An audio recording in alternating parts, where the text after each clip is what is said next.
Good evening, everyone. Thanks for joining us. Hundreds of millions of dollars may be cut out of services for persons with disabilities in an effort to fix the state's budget deficit. In an attempt to save the funding, people with disabilities and their families provided personal testimonies to lawmakers on Saturday in Bemidji. Our Jenny Day shares the importance of what this money does for vulnerable adults. It would absolutely change our life. Randy Jurek's 15-year-old daughter has Down syndrome, and she says cuts in programs would put restrictions on what she's able to do as an adult. If we start taking those supports away, I'm very concerned about the trend. It's at 10 times the cost to put them into foster cares and foster settings. And again, they were horrific conditions. We don't want to go backwards as Minnesotans. Several others took the stand and shared how government programs allow people with disabilities to live independently, work, and contribute to society. Our state may no longer have institutions and work farms, but we need to continue the efforts of keeping the PCA and direct services alive.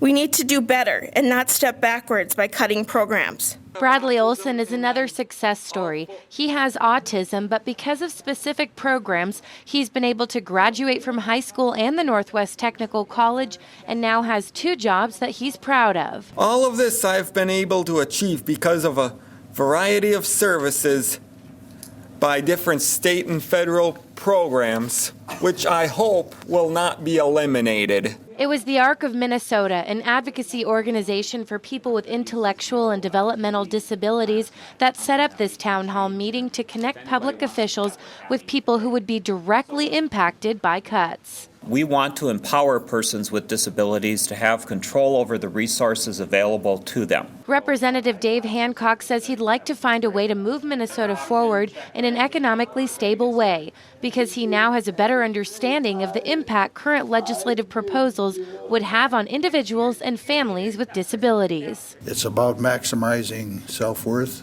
It's about maximizing opportunity and participation. Beltrami County Commissioner Jim Lukacik also attended the meeting. He promised to take care of those who can't take care of themselves. You have my word personally that I will advocate for folks with disabilities. It's very high on my list of priorities. Jenny Day, Lakeland News. Many of the proposed cuts would affect chiropractic services, occupational, speech, and physical therapy, along with eyeglasses and prosthetics.